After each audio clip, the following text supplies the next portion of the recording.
বিধ্বংসী অগ্নিকাণ্ডে পুড়ে ছাই রাজধানীর কেশবসংঘ এলাকার একটি ট্রান্সপোর্টের অফিস বাড়ি। সন্দেহ করা হচ্ছে বিদ্যুতের শর্ট সার্কিট থেকে এই অগ্নিকাণ্ডের ঘটনা সংঘটিত হয়েছে। এ নিয়ে পুলিশ কিছুই বলতে পারছেন না। তবে ঘটনার সঙ্গে সঙ্গে এলাকায় ছুটে গিয়ে পুলিশ বাহিনী, পাশাপাশি ছুটে যায় দমকল কর্মীরাও।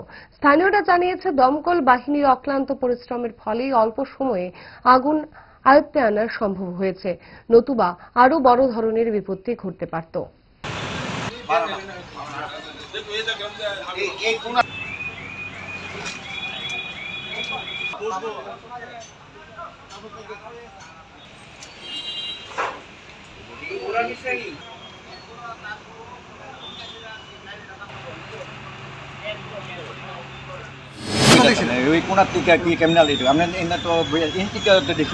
আচ্ছা, কি খবর পাইছেন? হ্যাঁ, কি খবর পাইছে? আমরা দেখছি আগুন জ্বলতেছে, ধুমো চারটা পরে দেখি আগুন আগুন। আচ্ছা, এটা কি এর দোকান? এটা হ্যাঁ, কি এর দোকান? এটা ট্রান্সপোর্ট এটা ওদের অফিস, এটা অফিস ঘর, এটা গুদাম।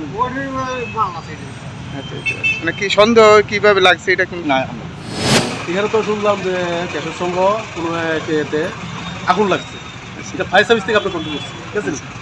এরপরে আমি ওই সিএম প্রোগ্রামের লেগে অ্যারেঞ্জমেন্ট করতে আসি, এখানে আসলাম। আমার বর্গ স্টেশন দিচ্ছে, এখানে যাবো তাড়াতাড়ি। আর গাড়ির সঙ্গে আপনার জাম এত আইটা পারতেছে ঠিক মতো টাইম মতো।